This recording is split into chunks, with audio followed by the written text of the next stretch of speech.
Tani kuangalia ndo nikisikia kutoka.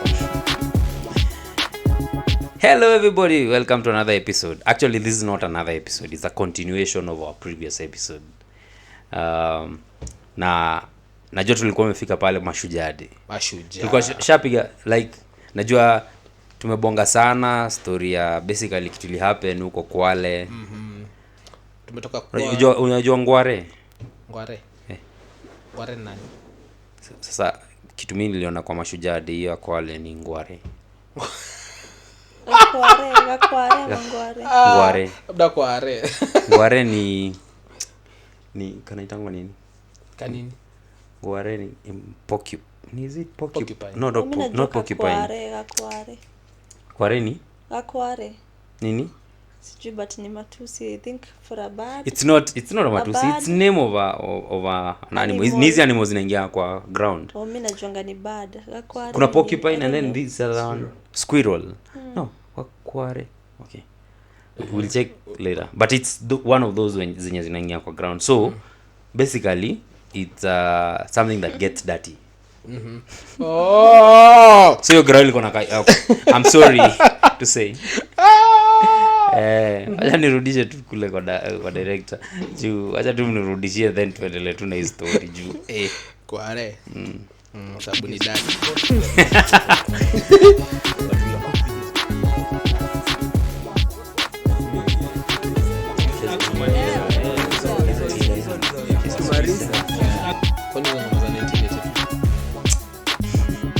Ona kuaga tu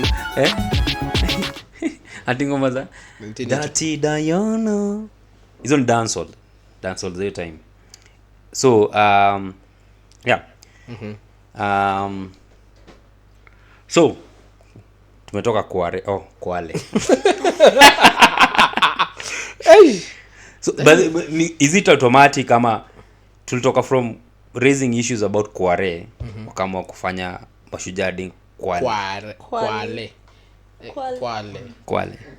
Kwani Mkamba Kwale. Lakini ngoja. Speaking of kwanza ndo umenikumbusha. Ingori yenye ilikuanga hapa Kware. Hivyo tu ndio watu walinyamazia na story kaisha. Watu wakunyamazia, si suspect alidroga police custody. Sasa hivyo tu ndio ilinyamazia. Hivyo ndio iliisha. Sasa hao wako na time ya kwenda kutafuta kusumbwana na kina Gashago lakini mtu tatu nayo story bro. Niko na hasira. See like the trauma zenye zili come from you nini na hope to you a new story at at the end of the day if you expecting us or sort they'll never sort it out. But it's a lot of issues awashughulikangi. Yeah, let me tell you kitu funny na igava that's why they spend millions kwenda kusort out kufanya Mashujaa. But for example tunajua kitambo like we will see the Mashujaa wenye wanakuwa celebrated. Tungeona unaona like wase ya umse kwa feel amedu 1 2 3 umse amedu na feel that's how Mashujaa should be. Because at the end of the day ni poa kufanya drama festivals. Mashujaa niliona ni kama drama festival. Unaona venye alikuwa na entertainment like hata it makes sense. Alafu wajifanya wenye wanajua Kiswahili gani? Wale watu wa Nairobi au dera gani? Nilikwambia hiyo ni kanzu. Buda. Unajua for me unajua kitu moja najua like one of the biggest things na coast region ni drama. Wanakuwa mivisha. Awase wanapiganga. Wachana dance. Ase upiga drama. Kuzitwanga. Bro. Uliona kwa vauzi. Wachana hizo ni by the way. But yes tuseme kweli. Mashujaa sasa ukipigia unaona mimi nimekuwa kwa spaces zao. Hata like asa akikupigia drama ya Karil. Unaona venye huwa act kwa zile sijui Hadija. Nini waniuliza? Hizo za nakwambia si unaona venye wana actigi kama ile Maria. I think Maria kulikuwa na parts zilikuwa non Maria yenye ilikuja after Maria ni Sultana. Director. Yes. Mama analia, baba analia, watoto wanalia, pia director analia. Sultana ilikuwa inashutiwa Lamu. I was in Lamu and then walikuwa sema like bro like wana act unaona. So that's basically kitu wangetuletea hata kwa hiyo stage at least. Dude, that's a culture from the coast acting like drama, real drama. Kumbuka okay, najua uwezi jua Tausi. Tausi mimi nakumbuka Tausi. Unasikia hii sikia hii ngoja ati mimi nakumbuka tausi nini unakumbuka tausi gani ni MP mgani sasa unajua akon sasa ni MP but alikuwa kwa tausi sijui but nakumbuka tausi anaitwa nani mama alikuwa na the peacock thing she's nominated right now alikuwa ni best sana wa unye mbona nasahau jina Sabina Chege. She was acting in Tausi. Sabina Chege. Alikuwa na sauti no sauti Tausi. Nini sauti inatoka wapi? Tausi na sauti. Nini bana. Wewe vitu zinakula siku mbaya. The letters in Tausi can translate to sauti. Yeah. Nimeona hapo video umecheza lakini sawa. Nelmo Newsong. Nika kuandika jina Kindiki. From mbele to nyuma ni the same. Na ndikiki na Kindiki but Kindiki andika Kindiki utatusiana hapa no ushesikia mnyama anaitwa Dick Dick okay Dick unajua nini unajua Dick kadikidiki nipo kipine ama kucheka nipo kipine ati ai Dick ni nini tema hiyo mata mwalimu wako wa geography nani Dick na kaka dia okay umeanza kuelewa sasa dia mama so but I say walituletea drama festival huko hiyo Mashujaa juu sidhani kuna kitu ya maana ilikuwa inaendelea huko but na feel kuna disconnect between the Kenyan government venye tulikuwa tunaongea story ya wazae na nini kuna disconnect between the Kenyan government and the youth of this country sana feel hata kwa spaces zao zinakwanga very different watakangi development like they don't want something different vitu zikuje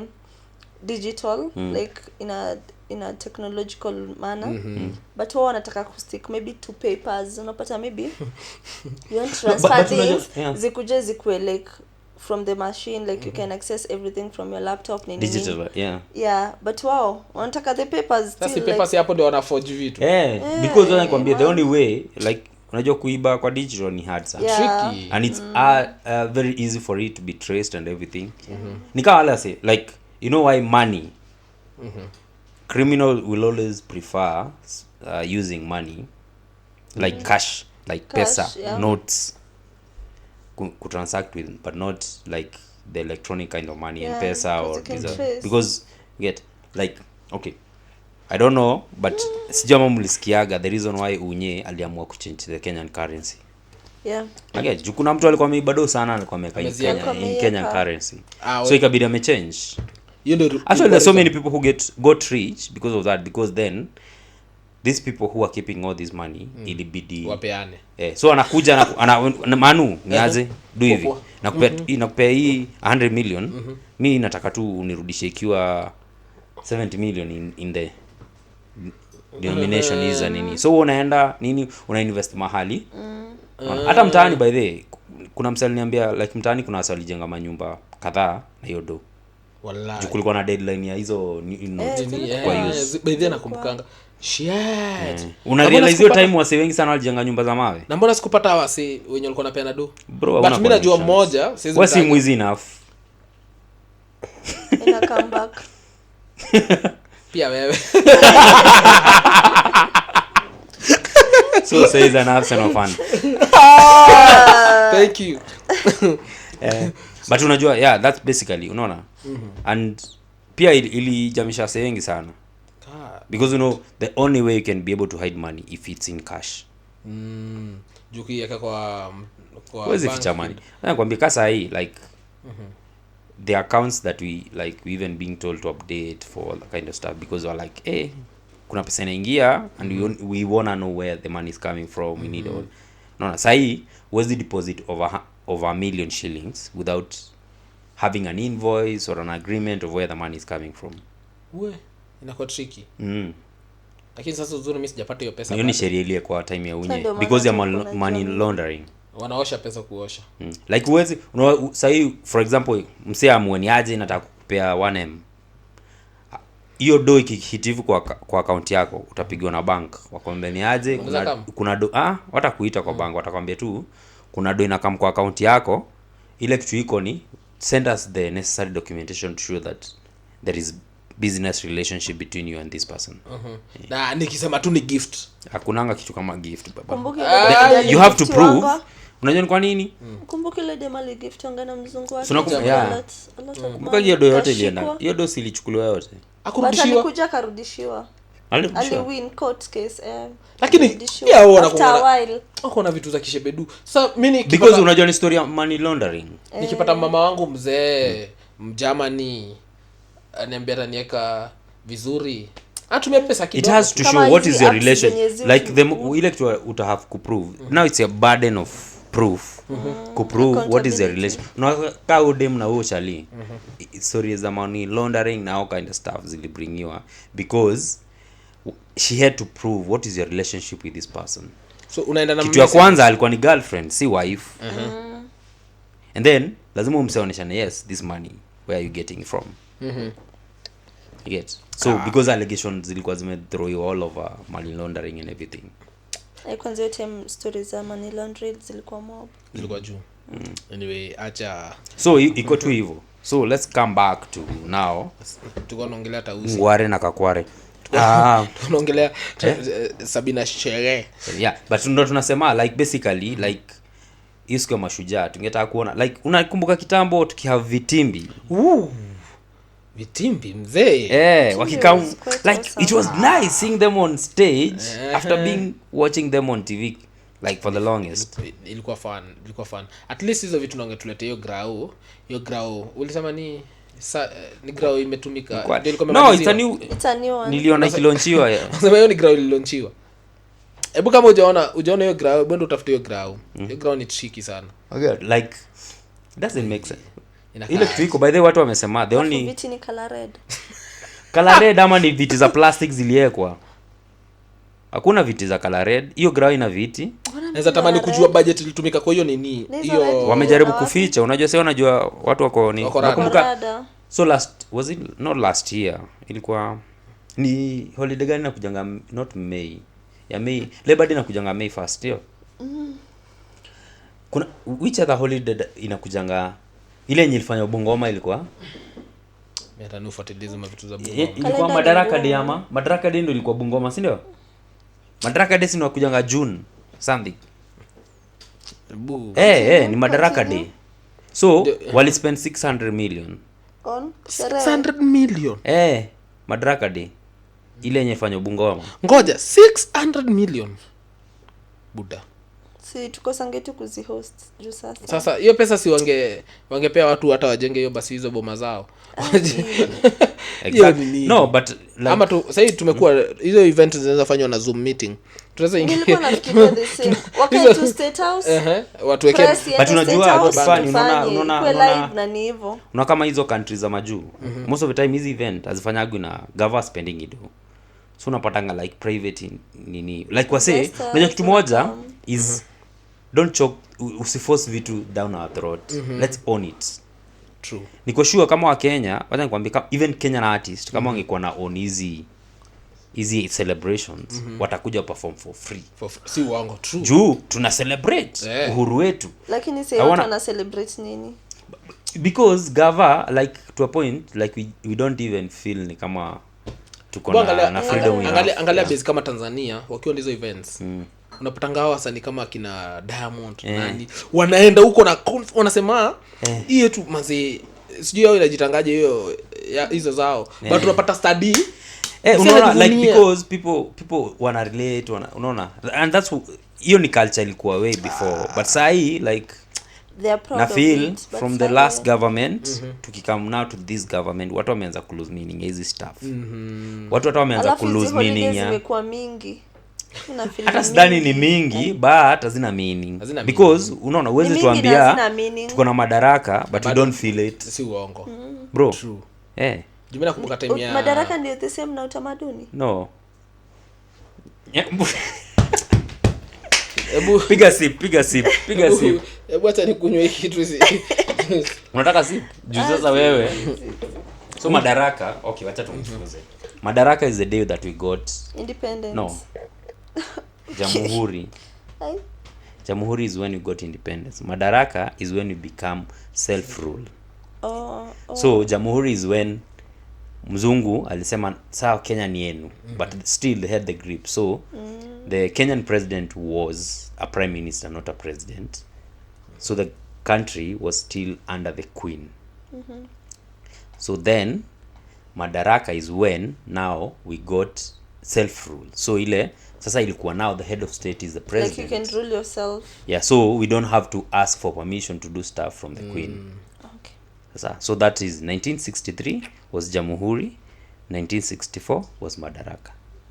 Sawa? Kwa sawa? Kiswahili ndio ngumu tu. Hapana. Ni kutoelewa ndo shida. 1963 na 1964.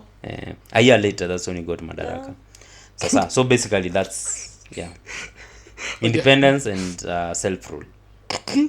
Watch out. Cheka umalizi. Cheka. Enough. Unajua umenya yako like No, but she's learning, like that's the beauty. So let's go to Uhuru Park. What happened? Okay. And it's funny. bro. Listen. By then nimesema Uhuru Park on Mashujaa Day. Uhuru Park.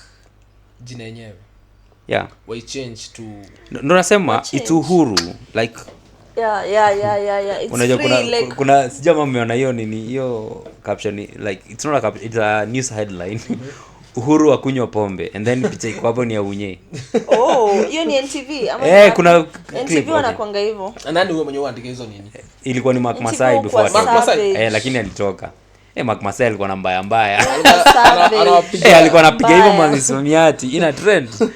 So it's Mashujaa Day and people say actually we had people who died on 25th from 25th. Actually it's not 25th, from was it 20, was it 18, 20th.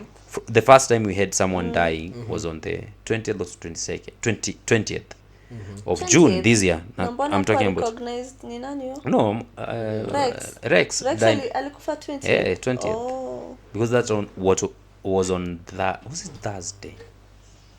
Let me see, 18th then 20th. That was on 20th. Sasa that's when he was shot and died. So people who died from the 20th all the way now to Wasiata tumeluza Wasiata ingine upatikani, which is over 60 souls. So Wasiata wakasema you people are going to Kwale, sisi watu wa Nairobi wacha tupatane Uhuru Park. Get? And then Sakaja was like you cannot book Uhuru Park on a holiday, but mnaweza ingia moja paka mjae. Hivyo ndo alituambia. Sakaja yenyewe pia alicheza. But alisema uzuri hakusema msiende, alisema mnaweza ingia moja paka mjae. Hiyo ni mbaya. Iko sawa. Unajua mmoja. So meaning couples. Si hata tunaweza enda watu 10 alafu tuseme mimi nimekuja peke yangu. Utaniforce ati nimekuja group. So that's what basically people did. Wasali wanaenda mmoja. But now polisi pia walikuwa wa 5 wa 10. Na sasa unaenda lakini watu huko na time nyingi ya ufala. Hiyo time mwenye unaenda Uhuru Park, weka rao 5. Kuna watu bro. Wao wako job. Kuna watu huko kwa maofisi wana sasa hivi wenye alafu kitu unajua shida hata mimi wacha nikwambie, there is no problem police being somewhere. Shida ni venye wana interact ngasi because your time wacha nikwambie. So kuna history ya Coptel ilikuwa napiga. So Coptel akona mabeshte zake wako tao. Actually hata si wajafika Uhuru Park, they are walking towards town. Sasa so wako pale Otunga, Cardinal Otunga hapo. So anatembea and then kuna hii gari ya makarao, ni double cab ya hizi Land Cruiser na makarao. Wamewaona kwanza, wampiga tear gas. Ni group hata si wase wengi, I think walikuwa kama wase 5 hivyo. Wanatembea wakiwa wameangalia Uhuru Park. Wamtumpiwa tear gas. So hali ya kuondokea tear gas, kumbe polisi bado wako na zile rubber bullets. So ampiga. So Coptel akijaribu kuhepea tear gas, aliona umse akipiga tear gas. No, the plastic bullet. akipiga, so alijaribu Aliona kuruka akipiga. alijaribu kuruka but sasa ikampata mguu ikiwa juu, so ikampiga hapa. So inamaanisha kama angeruka either ingemwai somewhere ingemgonga juu Kwa like thigh. haya. god. Sasa Shit. so unakumbuka kuna mse alidaingi because alishutiangwa like in his private parts and Yeti. yeah. I think that was actually no, he never died for that one ya kukufa, But unapigaje msiri risasi ya bro, hata kani raba unajua venye Kuharibia dignity bro yake. kupigwa tu sehemu nyeti mzee hata yeah. So alimshoot and then for him story alikuwa atuambia alisikia tu mguu imeparalyze wakaanguka, and then kuna mse like one of wase tu unaona say random yeye alikuwa pia haiko kwa group yao but ako tu shughuli akanotice mse ameumia akaenda kujaribu unajua venye tu inakuaga tu ukiona mse mguu nini tunajaribu kusugua tuone ama iko sawa. Kumbe mse wako wanajua ati the impact was too bad, so ilikuwa already shavuja mfupa. So yeah, he's there, yeye ana feel mguu iko mbaya. So anasema unaona hapo mali walishutiwa kulikuwa na gari nyingine imepakiwa, I think Toyota Wish or something. Kumbe pia ilikuwa makarao. So wakajaribu ku plead ati ni aje, si hata at least mtusaidie bebe mse tumkimbize hosi. Ati waliwaangalia wakacheka na wakadrive off. no Shit. So wakaacha hapo I think kulikuwa na wasi wali organize ni aje akafika Kenyatta, because mimi nikiona hizo paka iko ina a serious thing. No, he was the only I think on that day he was the only one. Wengine ni tear gas, kuna wale walishikwa. He was the only one. Hakuna kesi nyingine ya msemi shutiwa that day. That's sad. Like all the people Anaitwa who Baba Taifa. Baba Taifa, yeah. Baba Taifa yenyewe ni shujaa wetu pia. Yeah. So then wakapelekwa Kenyatta. So actually for me nilikuwa like ni fracture nini atapona nini. And then so that was on Sunday. So on Monday actually ukiona ilikuwa on. Yeah, we were here actually. I was like Baba Taifa ameshutiwa because alikuwa ameandika been shot with a rubber bullet. Mimi niliona Boniface Mwangi. Sasa mimi niliona Baba Taifa akiwa amepost mwenyewe. Hiyo siku hiyo time ameshutiwa because it was on Sunday, tulikuwa hapa. After tumemaliza podcast, so we were here like for me I like watching those shitty Mashujaa Day celebrations. But also I'm watching the shitty thing but then I'm watching the most interesting thing online, trying to see what are people doing at Uhuru Park, because actually you remember tulikuwa na plan ya kwenda Uhuru Park that day. Nakumbuka. And then you are like kuna mvutano mingi pia tumechoka nini wacha tulikuwa pia kumbuka tulienda cha Pastanganga. But then tulikuwa bado tungepatikana huko pia sisi tungeenda because let me tell you tungeenda kwa Pastanga tumemaliza church tuingie Uhuru Park. Like ingekuwa automatic, si uongo. Hiyo ndio ilikuwa plan. Sasa so mkalala. I think tulikuwa na saa 6 watu walilala. Actually Kevo mimi nilipata nilimta. No, we woke up late. Like we woke because we slept like at 7. Tulishoot hadi mchana ukumbuke. Lakini like church ya Pastanganga kwani uanza saa ngapi? Around 10. So it wasn't late. It was late because we woke up at 12. Ngado uliza watu walilala tu wala nani anakuja kanisa ya Great. Wewe nani Murasta kuja pokea. Lakini chacha Pastanga tutajipanga tuende. So yeah, he's shot, he's taken to hospital, and then for me I'm thinking like everything is relaxed. At least ameenda hosi I've seen lakini Boni ameenda nini. Nimeona Boni ameshare amesema he has a fracture. Expect it's one of those fracture that itapona. And then I meet, so there is this kuna udem tunafanya job naye, kuna shughuli tunafanya naye. Then so they passed by the office. Then tunapiga story hata tumetoka kuona cocktail nini. And then they are like, by the way, it's not very okay. Unaweza ona akipost nini but hayuko sawa. Then you're like, yeah, unajua mguu imefanywa surgery nini. Actually he needs like to get jinyama kutoka other places of his body to cover the wound. I was like, wow, this thing is serious. Shit. So I was like, yeah, I have to go see him. So I texted him nini tukabonga nikamwambia I'll look for time at least. Sasa najua vitu zimeshikana. That was on Wednesday. Thursday there's something I was doing on Thursday. On Friday nilikuwa na wageni, so the only time ningepata was Saturday. And then so like ilikuwa ni utmost. So kitu ya kwanza ama dem walikuwa wawili wakasema wako na shughuli sijui saidi ya Ngong, waishie ikifika wakimaliza shughuli around 3 wanipigie waniambie aje tupatane Kenyatta tuende kuone baba taifa. Imefika saa 9:30 sipati call. Nilikuwa like wacha tu nifurulize nijipeleke. Tulikuwa na Simon, nikamwambia Simon alikuja tu akanipata mahali nimetulia. Nikamwambia Simon tuende Kenyatta nikaona beshte yangu. Then tujue ni aje. So tuka drive, tumefika hata tujui ward ni gani. Napiga yale madem naambia unajua tulikuwa tupatane sijui ati mimi si feel poa. Alafu mwingine ako na shughuli. Nikawa like tuli agree don't fail to call me. Sasa walikuwa wanataka uende aje? Sasa ni vile unajua mimi nilikuwa na instinct. So nilikuwa like watu waje ni call. Sasa ni saa 9:30. Waje nipigia, acha tu nianze tu safari. Na visiting hours haziko zimeisha? Inaanza 4:30. Like visiting hours ni 4:30.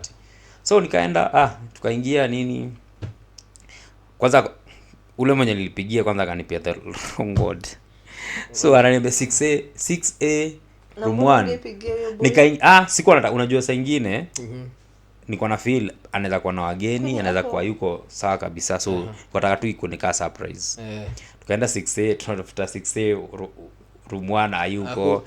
Nikasema sasa hapa bila budi itabidi umempigia. Umemcalling. Sina budi. Unaelewa sina budi. Unajua last time kalalika na zile chambilecho alishindwa nacho. So nikamcall ni aje tuko hapa 6A, akasema ako 6D. So tukaenda. So ndo akatupigia story yote nimwapigia. So story yote nimewapigia, si ati ni story yangu, ni story yake. But we made jokes nini. How is he like apart for from him the leg? mentally he's good.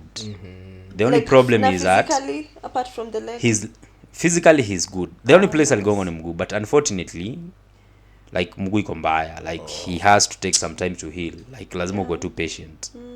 The good thing is ile wada yako akona worse people. Kuna watu like road accident na nini, like kuna watu wako mbaya.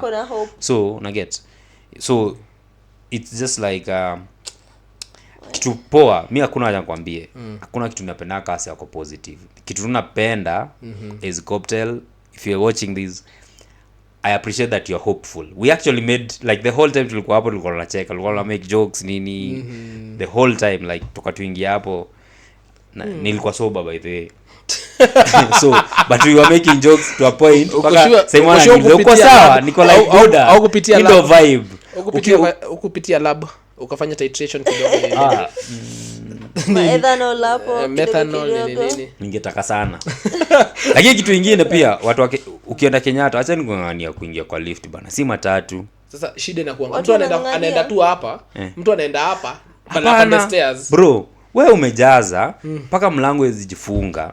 Si utoke tu nje ungoje the next one. Na wewe si utoke, mbona usitoke mwenye unaona? Mimi sasa niko huko mbele, huko mwisho mahali siwezi fika. Si kuna mtu hapo. Sasa nitoke, wewe kwa mlango si utoke. Sasa hiyo ni basic decency. Si ungekuja jana kama ulikuwa na haraka. Ano wagozo mnaongelea. Juu by the hizo vitu zinajaa mbaya. Mimi acha nikwambie experience yangu na Kenyatta sikupenda. Nishaenda kuvisit mtu, then nimetudia, inaenda kujifunga hivi. Unajua venye mmeingia mko wawili. Unasikia ting, elevator inaenda kujifunga. Nikasikia nasikia tu kwa nini ni mwaka gani baba? Tulia kwanza, acha nyege. Sasa hapo kwa nyege ndo unaharibu sasa. Nasikia nashindwa ni nini hiyo. Sasa inaenda kujifunga. Nikasikia inajifungua tena. Guess nini ilikuwa inaletwa? Mwili. Oh god. Wait, so uko solo kwa lift? Tuko mimi na msee. Wase wawili. Then unajua venye zuku wa refu. So ni msee amemaliza time yake duniani. Lift zake zao zuku ngapi? Na kwani wanaga nini? I thought they should have a lift that is dedicated for that. Sasa mimi venye msadiletwa ama wewe ndo uliingia kwa lift wrong? Acha manna. Ilikuwa dead body. I think alikuwa dead. Juu alikuwa amefunikwa like na nini? Nikalo kama tolewa ward, I think kama ni nini kitu kaa hiyo. So uenda buda. Unajua ni hosi. Bro, usheka hivi unajua venye lift zuko ni kama ziko na kioo huko kando, unataka kujiangalia lakini uwezi. Lakini za Kenyatta hazina bro. Kai. Hazina kioo. Anasema venye zilikuanga hizo hakuna za Kenyatta hazina kioo. Inajitaje ni silver. The aluminium kind of. Venye unaonanga ukiwa kwa lift reflection. Venye unaonanga ukiwa kwa lift zingine unataka kuangalia kwa kioo hivi. Sasa hizo juu hazina unakausha. You have to bro, haikuwa fun. Sijaenda Kenya. Alafu zinapata no, but they are fast right now. I think wameziweka fiti. Ziko sawa bila kwenda huko. The fast like you unaingia tu all of a sudden you're on your floor. Stairs car lorries kidogo inafika which floor? Unajua Kenyara ni 10 floors bro. Lakini kwa ni mbaya. Haya paipu tunapandanga hadi 11th. 10 ni mingi. Paipu tunapandanga mpaka huko juu. Unajua za Kenyatta si kama hizi hapa bro. Ati unaenda hivi. Kenyatta ni hivi. Hiyo ni floor moja. Bro. Unaanza kuchungulia huko chini wa university. Unajua so I think what one understand how buildings are built. For buildings za kuishi they are short like the height. But building kama hizo the public place na nini nakwambia they are longer. So the stairs is 3 times is like unaona hivi venye iko hivyo 1 2. So hii ongezea another 3. Na saa hizo stairs zake nika 3 times as stairs za normal building. So unataka kuniambia mimi pande hizo stairs. Anasema sasa mimi naweza panda. Wewe ndio ulikuwa na complain about story ya lift. Shida si hivyo, shida nasema lift ziko sawa. The facility is okay. Nasema I'm talking about human behavior. Lift imejaa. Umengangana huko kwa mlango lift hizi jifunga. But jamaa labda alikuwa amepanga line sana na masaa. Nyinyi mlikuwa mmepangishwa line? Tulipanga line. Sisi wote sikiza. Mbona unachekelea? Unachekelea celeb mpanga line. Ngoja, upange line ya Super Metro. Yaani unapanga line kwenda kwako. Bro, I don't relate. Hauwezi jua. Mimi niko na kwangu. Ule mzee mwenye tao. Mimi siwezi panga line na niko na kwangu. Siwezi panga line nikienda kwangu. Sasa mimi ndo mzee. Uko na kwako. So watu wanapanga line huko Super Metro. Ile tunasema tulipanga line tukiingia. So hakuna mtu anasema alikuwa hapo wale than the other.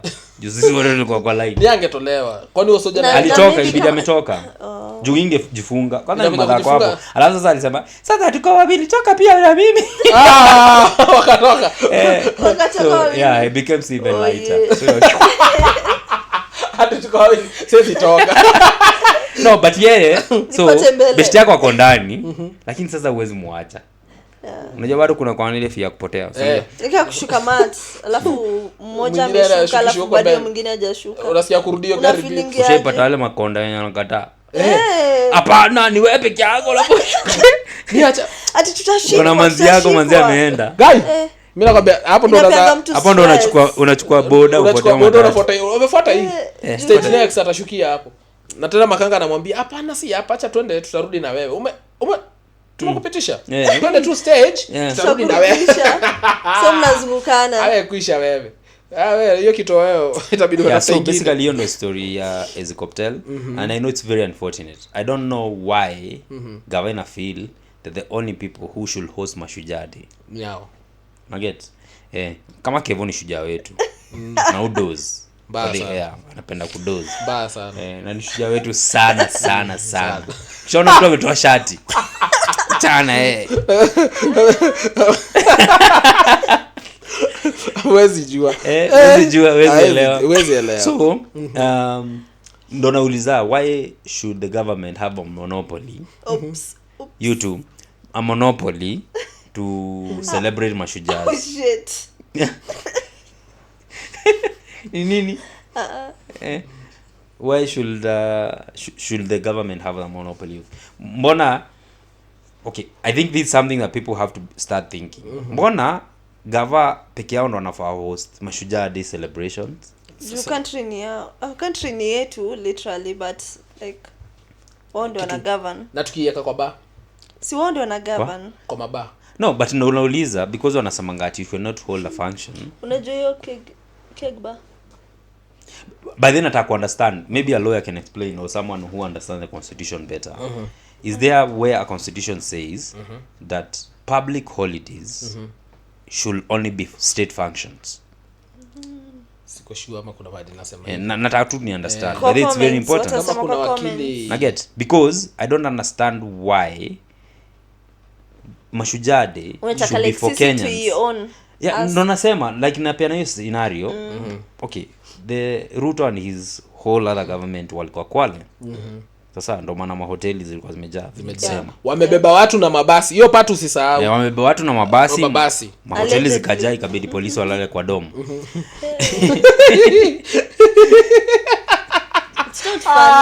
Yani polisi si watu. Yani ni seti afande. So wao wako Kwale. But then it's not okay for citizens to hold their own function at Uhuru Park. The same function? No, it's celebrating Mashujaa. The most important what is it? The same function but a different place and you own it as citizens. Like the people. Yeah. So does it the question is lazima ikuwe na public officials or States. Government officials waki oversee so that ikuwe a Mashujaa functional. Na shit. Na sasa nimerealize wanatumia watu wetu vibaya. Watu wa chuo. Sasa hii wanachukua wanaona study nikaitaja.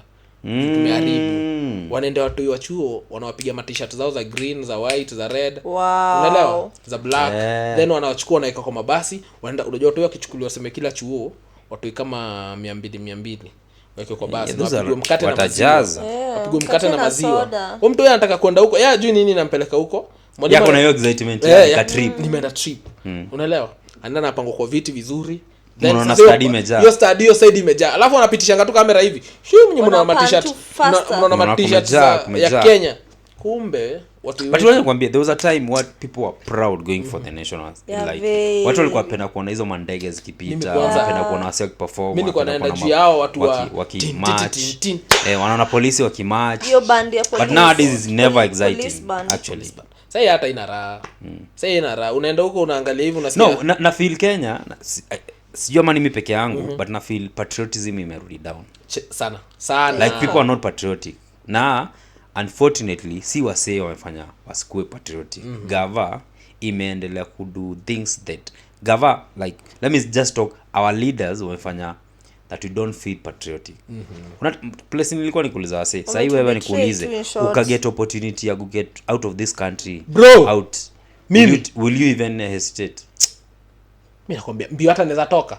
Mimi hata kama niko na familia naacha. Will you? Uambe tu ni aje kwa visa ya Canada hapa tunataka kupatia. Na depend naenda kufanya nini. Mimi hata kama tunaenda kuosha mimi ndio tuende. Depend ni kitu yenye naenda kufanya Ati? Acha nikajulie huko mbele. Acha nikajulie huko mbele. Na depend. Mlalaji. Bwana alaitwa nani? Paul. Bwana mkunaji. Alisema tuache kumuita hivyo by the way. Tumuite? Willy Paul. Kuna Paul ni yeye ni mkunaji. Bwana mkunaji. Kevo wetu. Sasa kitu nasema ni lakini kuulize okay endelea tu. Niulize tu hiyo swali. Muulize. Nataka kuniuliza ama nuvu tani. You want to listen. She want to listen.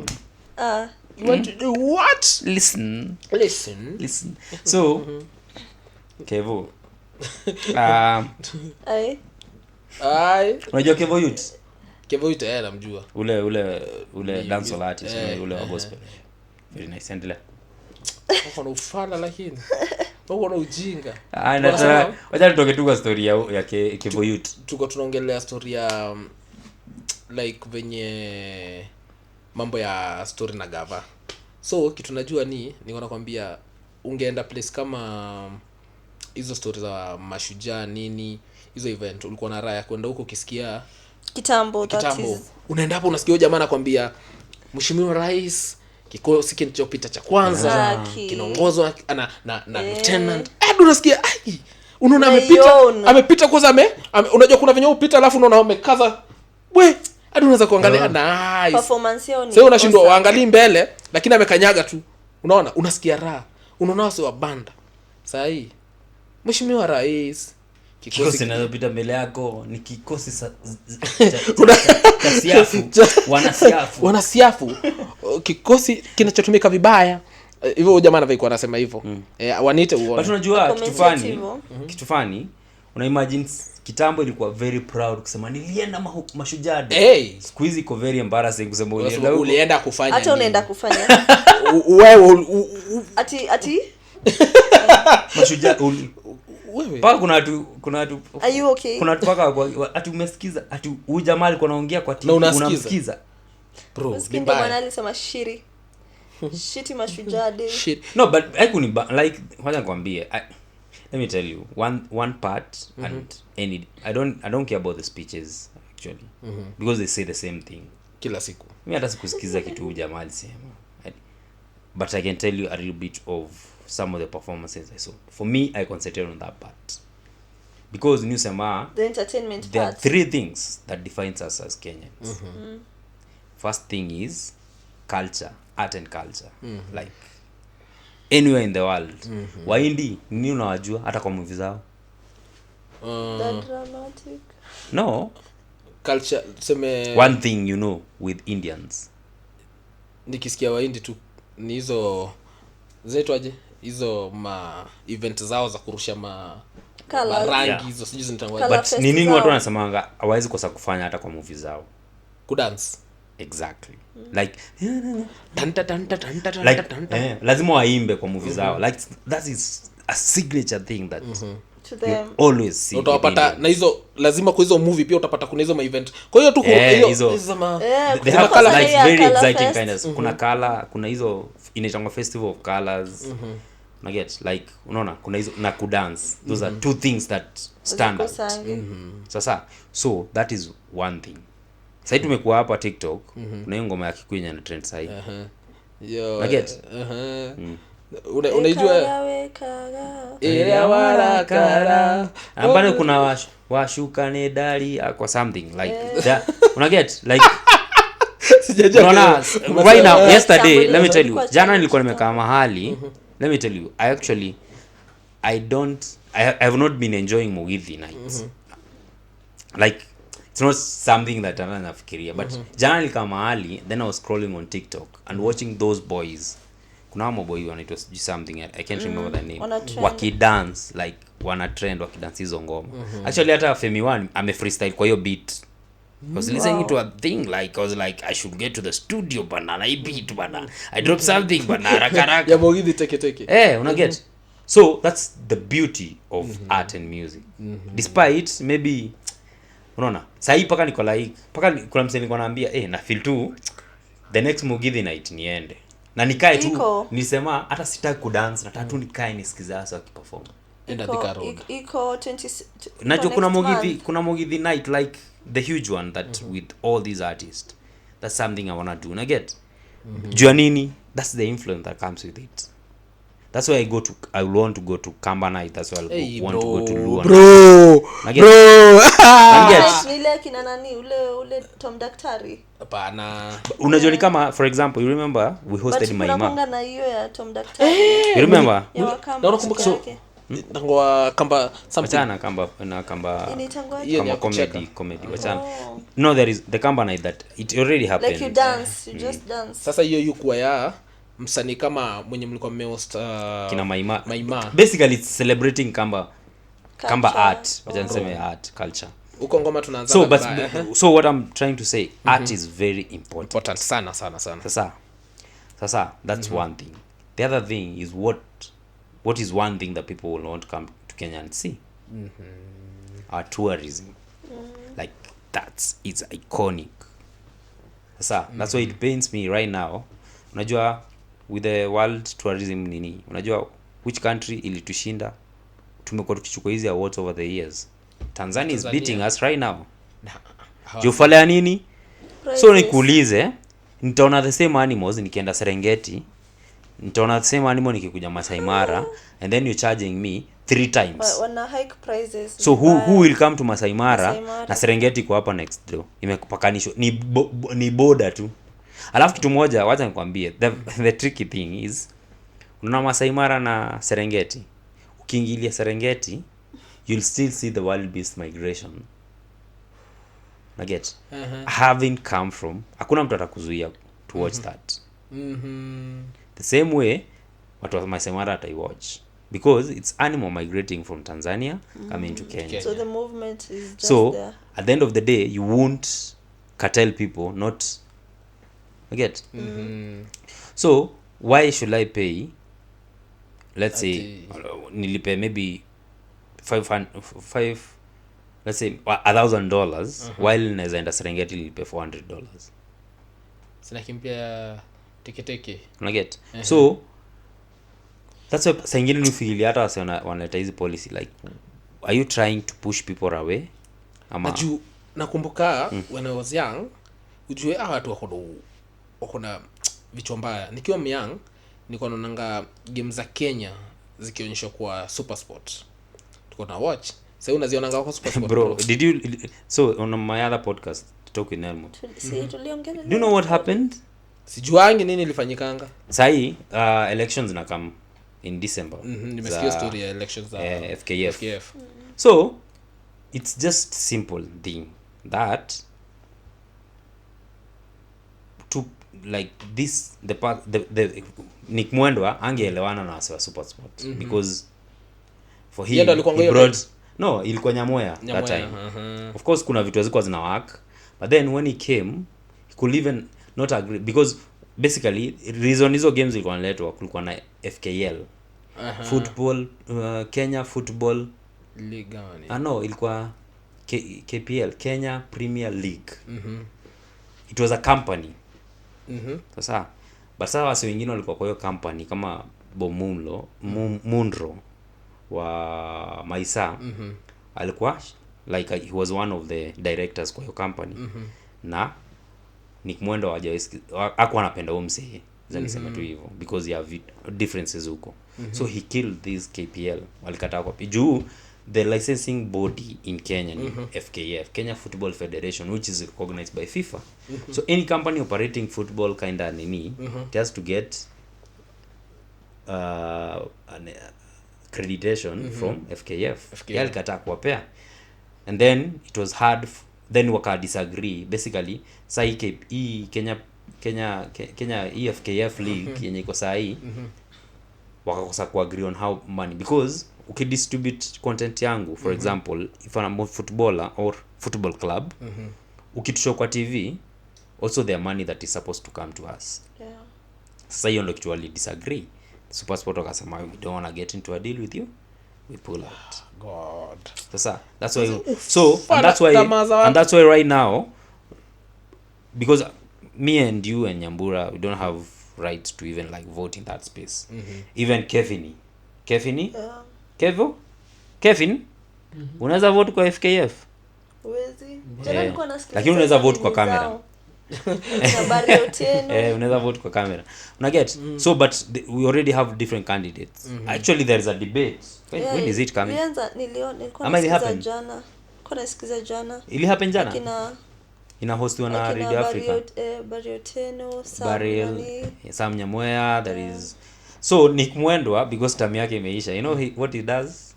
Yani sasa ameenda kwa running mate, ameweka mama hapo juu kwa running mate. Na kwani si mama anaitwa aje jina? I can't remember. She's the only woman. Anaitwa nani? I can't remember. Na sasa unajua inamaanisha nini? And then now we have the team that I want to see in that space. There is that Mohammed guy and Mariga. So Mohammed the end of the president, and then Mariga is the running. Mariga hata yana hii. Mariga sasa angeingia hapo juu. No, okay. Unajua no angeingia, but he was like, wacha nikwambie, being a footballer does not mean you have the skills. But unajua shida let me explain. Acha mimi nikwambie kwanza before. Acha niongee. Acha niongee. Mimi kitu inaniuma ni uwezi niambia huyu Mohamed amecheza ball. Kuna possibility hajacheza ball. Huyu jamaa Mariga ukiangalia amekuwa kwa hii industry for long akicheza ball, anajua shida zenyewe ama vijana wanapitia kwa ground. Unaona? Sasa yeye angekuwa mjanja, angesimama hapo, wewe amuingize hapo. Hakuna shida. So acha nikuexplainie. So football, unajua kwa nini not every player can become a football coach? Maybe ataki. No. It's not kutaka. Si kila player anaweza kuwa football coach. It's also about maturity, understanding how the ball runs, and having the skills to be able to do that. Sometimes the best managers were not even like the greatest footballers. Sasa Plus na wale not ndio everyone walicheza can ball lead. but some of them like Ferguson ushesikia Ferguson alicheza ball wapi, maybe alichezanga ball but Ferguson he ni developed the love of coaching football. He decided this is a skill I want to develop. So Mohamed basically for him it's someone who understands the in and out of football. The good thing that comes with that combination of the two is that Mariga yeye amecheza all like amecheza to the highest, amecheza paka UEFA. Sasa he understands the pain of a player. Sasa but he's not a good manager. You understand? So what the good thing with that combination is you have someone who understands the management part of it with someone who understands the pain of this. You get? So that's a good combination. Wacha nikupe tu a good example. That's the reason the controversial bit. That's why Ruto and Gachagua cannot coexist because they are the same. Vichwa zao unaget? Waezi hakuna time vichwa mbili like everyone unaget? And one thing I appreciate the fact that Mariga hajaeka, of course we know everyone knows Mariga with everything he has achieved in football. But one thing I appreciate and the reason I will support them is that mse kama huyo, so many people watasema hapana mimi nimecheza ball nimeachieve vitu zote siwezi ingia hapo wati deputy running mate. But the fact that he can Mariga na brother yake the Wanyama family let me say wamefungua very big football academy huko Western. But at the end of the day he's like it's not about me as Mariga, it's about Kenyan football. So someone like someone anaitwa Moha mimi anaitwa Mohamed, the guy running for football federation nini mwenye tulikuwa tunaongelea mwenye anasupportiwa na Sidof huyo tu wewe anaitwa Mohamed yeah tutaangalia you get the good thing is that you have to understand hata mimi na we can decide to be somewhere but then we have to come and check ni seme wewe you're good at something and then I'm good at something, what precedes the other, nina kuja mbele nyingine. Sasa so like okay I know you may be even more popular but then on the other side because it's about also because hata wala watu nakwambia hata even the FIFA president maybe alicheza ball at his early age but he developed the love for football and decided to be on football management and running I get so hiyo ndio ile to understand not all coaches are good players but unaona and not all players are good coaches but not everyone can lead still so ndio maana okay acha tu naomba tu God manze Kenya hawa sio wawili wenye wameshikana Mariga na huyo Moa kama ni Moa ni Moha anito Moa so kuna Tom Alila no just read the two Samochola na Barioteno Doris ndio nani huyo anasupportiwa na huyo taki story yake huyo anasupportiwa na Nick Mwendwa ni Sam Nyamoya na Hussein Mohamed Hussein Mohamed huyo Moha nice so Moha na washinde wakishashinda wachange vitu kwa hizo ofisi za federation ama whatever hizo za FIFA za Kenya at least ama player wetu tusisikie kesho wanaenda Tanzania then unasikia ama wanaenda place kama Mali ama wapi kucheza ball unasikia wamelala airport kwa viti msee anaenda kuchezea unajua hizo vitu zuniuma niko like buda mazeni kwa nataka kuanga that's what I'm saying like you see having someone like Mariga and understand those struggles I hope washinde so ndo nasema like acha niseme first of all niwaambie wase we know of course kuna zile vitu poa Nick Mwenda amefanya si ati everything ameharibu Bari alikuanga yote 100 Bari was the CEO sali resign juzi silikuwa sasa tayari Bari ameresign kazi juzi mbona anachuziwa nimeona wameforcewa ku go defense acha tuone like mimi najua kama watu watatumia akili kama wanataka change kwa hii field ya juu mimi nakwambia ukweli acha nisikufiche nani kama kwa vijana wanapiga ball huku nje vijana tumepiga story hapa nini whatever has happened to Kasarani yeah nyasi it's something stupid as that like hiyo ni kitu hata because niko like nani huyu alikuwa contractor cannot even make a call to CAF, which is the African football, waulize what is the standard of the grass that you should plant here. How long will that email or that call take? Negligence. Unajua shida ni moja. Shida ni nakuja kuingia office of the president. Unajua kwanza sema office, tulia, au no ita office of the president. Wenyewe wanapitisha ngule mlango ya nyuma ndio wapewe hizo no, but inaonesha hatuko serious bro. Sikiza, unajua wacha nikwambie the reason why hiyo ground inatengenezwa, kumbuka tunapigania kufanya nini? Kuhost nini? Hiyo kana machan. Wachana chan. What are we hosting? Afcon. Bro. Afcon hizi ground zetu hizi za kishebedu. Bro, kwani wewe umekuwa Kenya gani? Usibekuwa tu tushapewa bid ya Afcon. Sisi Uganda na Tanzania. Acha Tanzania wachukue. No. It's the East African nation, those three at the end of the day. But then also it's said Kenya has the hope of hosting the biggest games. Because kitu ya kwanza Talanta Stadium, it will be like the biggest and the best stadium in East Africa. Sasa na contractors wenyewe wako uzuri ni wachinko na jenga. Shukuru. That's nice. Sasa hata nashangaa because even Kasa ni wachinko pia na nimeona wachinko ndo wako ground. Wanaweza kuwa ground lakini mtu wako nyuma yake. So but unasema like we have the hope, we have the chance to be able to host the biggest. Kodofala Because unaona apart from let's say acha tuseme tu Kasa na hiyo Talanta sasa. Hizo ndo tu stadium tunasema international. Hizi vitu zingine zimejengwa huko ati wanazita sijui stadium.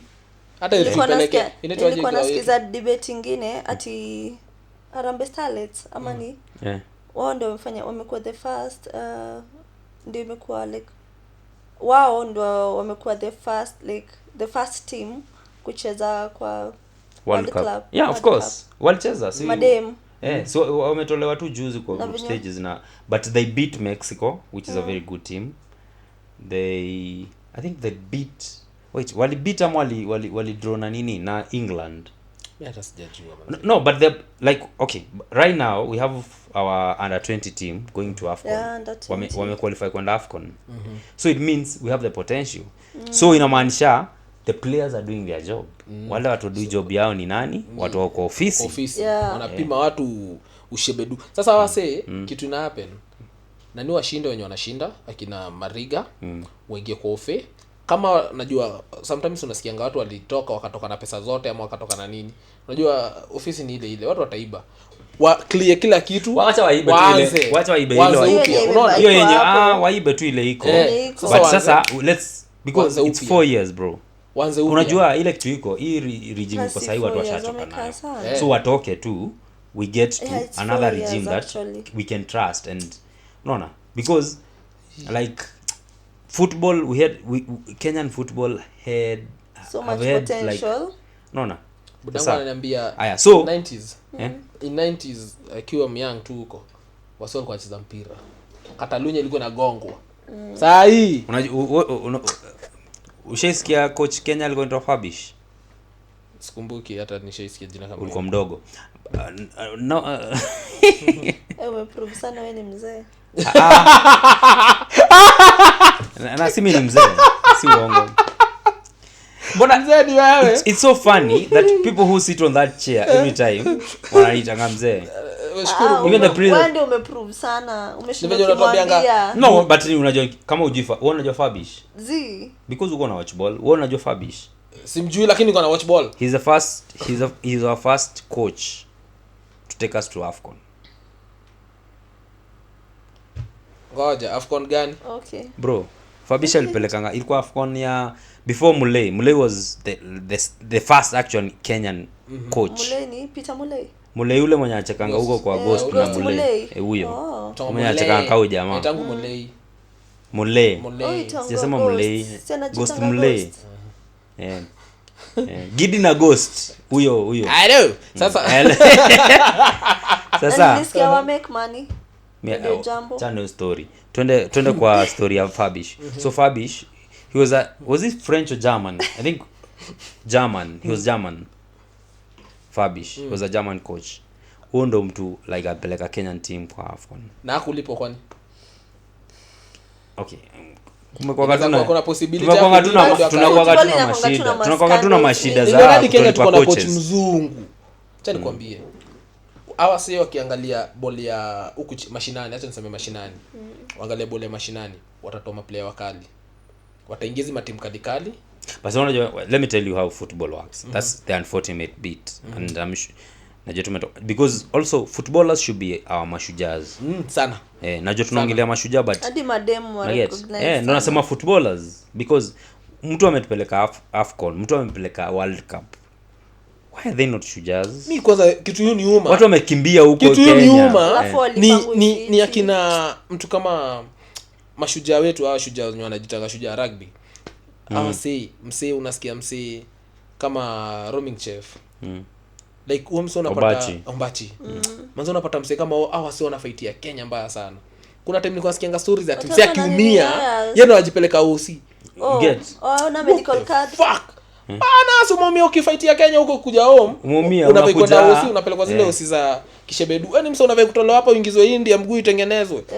Kama si India watengeneze OC si India like sasa unajua lazima upelekwe India saa hii. No, we actually Kenya saa hii we are better off, like we have hospital can take care of that. The only problem is cost. They don't want to take care of that cost. Wanataka wakutume huko. Okay, tulikuwa tuna make joke hapo, tulikuwa na Coptel story ya public hospitals. So akituambia like, so akisema people are making joke, hey let's kuletewa kuku, then wanapatana hapo na ndengu wengine hapo nikasirika. na cabbage nyingine hapo pia alikuwa anasema cabbage ilikaifanywa hivi. I get. So but nikamwambia shida inaingilianga ni mahali tu kumeitwa public. Kashida kanaingilianga hapo. Public hospital, public toilet, public school, nini public. Wase na hata kwambie before hata tuende kwa politician, it's also the people working in these institutions. I get. Because wako like mimi nifanye nisifanye, at the end of the month ndapata do ni gava. Get, hiyo ndio ile mentality. So before it's not the problem of course starts hapo kwa leadership, but also we have to change our mindset. I get. Hapa kwa wase wenye pia tuko nini juu, uwezi kuwa wewe unalipwa na taxpayers. Take care of the people who are coming there. Like these are taxpayers. Msika ni msik, take care of them nicely. Because Coptel kwa tuambia kama story ya surgery, like ati unajua unaweza kula kitu and then ukuja uambiwe unaingia surgery room and you're not supposed to eat before you get there. I'm like sikunafaa kuwa na form hapa, unajua in the next 10 hours I'm going to for surgery, so I should not eat something. Ama uchukua mtu. They never told. Walikuwa sema unakuja tu unaambiwa in the next 2 hours unaingia surgery. Not a food ija process kwa body. It takes 4 hours. Yeah.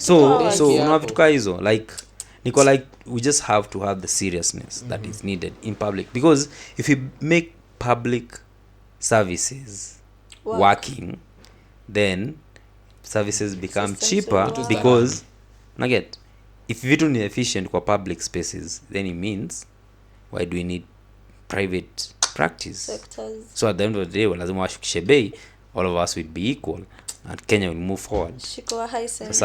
So all in all the most important thing shikwa high style. But mimi napenda huo dem hata mimi by the way nafani, unajua kitchen yangu by the way ina masahani, itabidi nimepiga. Uko na contact ako China? Ashatoka China? Ako China still. Haina shida, cha muhimu ni mimi nipate tu utensils. Ijalisha ako China ama yuko. But mtu ana order kwa website. Una order huko analeta zikiwa cheap. Fanya maneno. But unikuulize, wacha nikwambie. Unajua Kenya tuliza tuseme tu kweli, mimi ni ushindwa. Wasi wana feel threatened. Swali ni how comes things are cheaper in Uganda, which is the landlord country, yenye natumia poti yetu hapa? Na si wewe ndio unauliza hivyo hapa. Like I'm saying mimi wewe ulikuwa unaulizanga watu wengi maswali.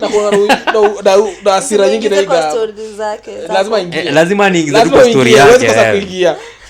Wewe naona nikiota nitakuwa na shida. But sasa je, hiyo maneno but unaona like it doesn't make any sense. Mbona vitu ni cheaper in Uganda, which is a landlocked country? It has to be either in Kenya or Tanzania to get the things here, but then things are almost 3 times as expensive in Kenya. Na sisi Kenyans tumenormalize kubuy vitu expensive. Siku normalize is a capitalistic thinking. Overpriced. Hata wacha hivyo, even building like kujenga, ulisikia the reason why UG waliamwanaje si tutaka kupitisha pipeline yetu Kenya, wacha tuipitishe TZ, which is longer but then it's cheaper. Wow. Shit. Na get because huku everything is inflated. Kitu acha tupewe, tutafuta tu kandida ketu tukape na tukapange. Tukapange kabisa. Simulipiga morara sasa. Mtuanga morara. Inaitwa aje? Kevo itabidi tumekutafutia. Inaitwa aje? Kirauni. Kevo ni ajipange mwenyewe pia kwanza. Sikia mwenye anakuambia. Sikia. Yeah. So yeah, it's very late actually guys, and we appreciate. Make sure you like, follow. Actually tunafaa kwa tunaanza na hiki kitu pale mwanzo tunawaambia ni aje. Hi guys. Welcome to my YouTube channel. Hii familia kubwa. Hawa watu wetu hapa wako sawa. We appreciate actually. We love the love you're showing us. And we sure we have a very actually in episode it inaweza kuwa episode 27 or 28. Okay, 27 I think. Because the last one we upload was I think 24. Let me check. Where's my phone? Wacha tunawaambie hii episode what. Najua jamaa kwa hapo hivyo ako like.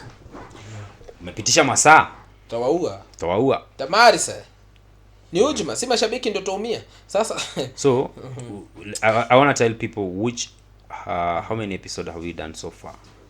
So yeah, so the last episode was episode 25, Halloween vibes. Watu wa Halloween. Unajua ndio topic ya Halloween. Ushetani. Devil worship. Unakumbuka akisema story ya manyoka, sitaki kusema anything more. But yeah, so this will be episode 27 because the previous one is 26. So yeah, tunaenda hata hujafika episode 30, but also the family is growing and we appreciate everything that all of you are doing. True. Like, comment, share, make sure you subscribe to our YouTube channel. Like all our social media platforms. Inaitwa Aje. Inaitwa Aje podcast. Biggest